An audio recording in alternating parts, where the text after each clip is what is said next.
Salam, berjumpa lagi dengan saya Effendi Tobing dalam program Sate Enak Saat Teduh Sejenak episode yang ke-12.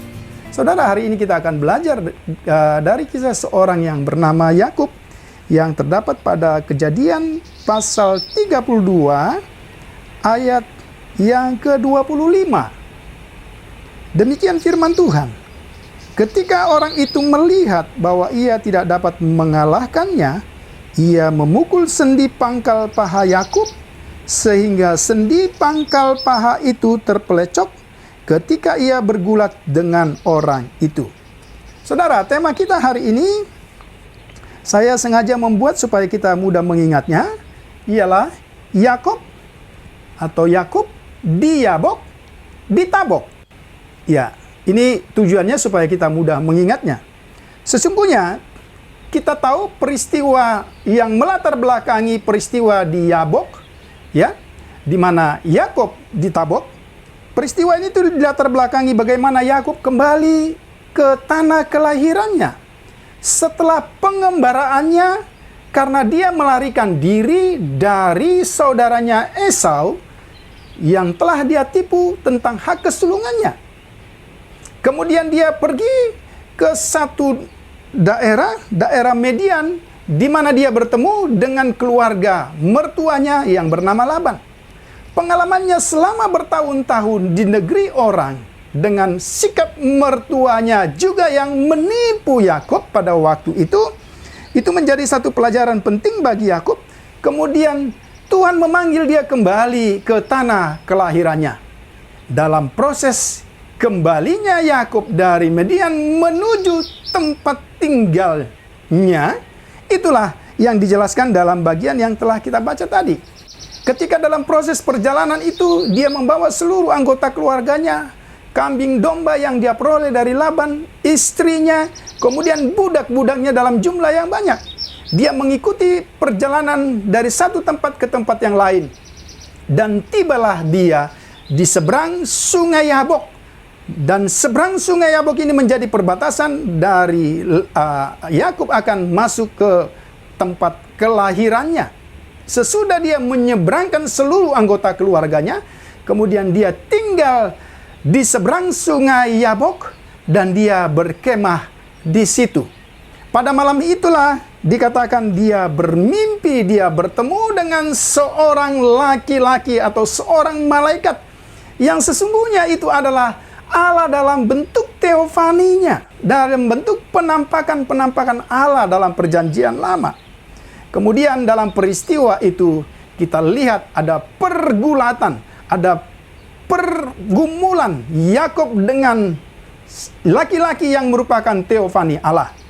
Peristiwa di seberang sungai Yabok itu sesungguhnya merupakan titik balik dari hidup seorang yang bernama Yakub.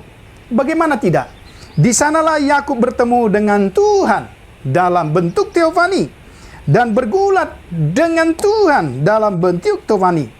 Yakub dapat menang, tanda kutip, ya, karena Yakub tidak membiarkan laki-laki itu yang adalah Allah dalam bentuk teofaninya sebelum dia memberkati Yakub.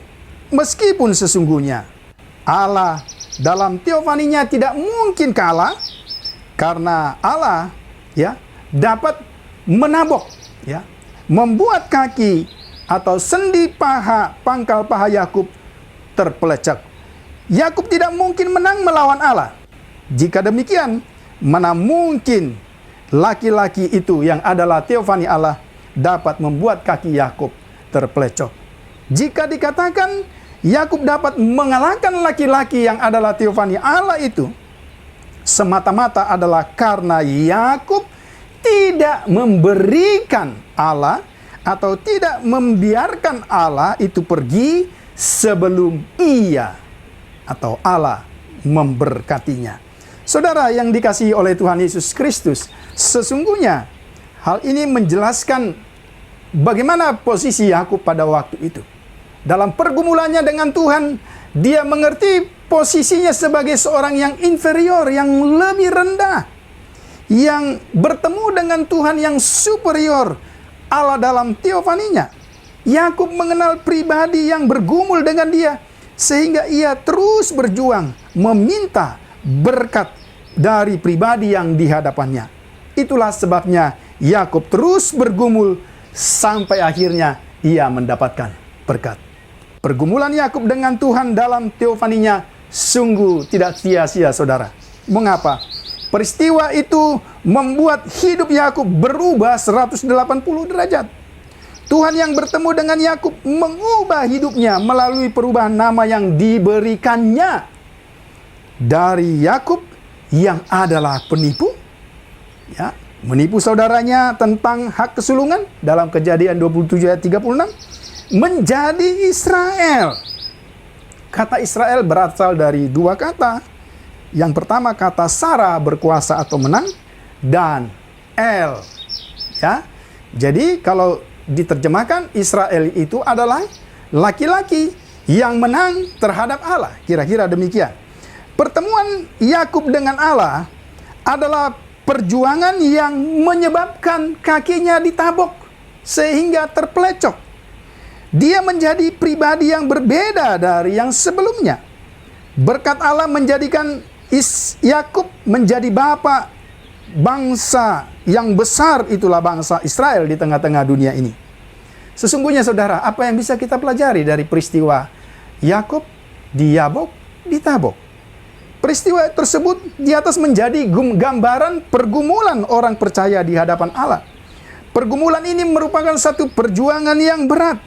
Dalam perjuangan di hadapan Allah, orang percaya harus sungguh mengenal siapa pribadi yang ada di hadapannya, kepada siapa dia bergumul dan kepada siapa dia berdoa.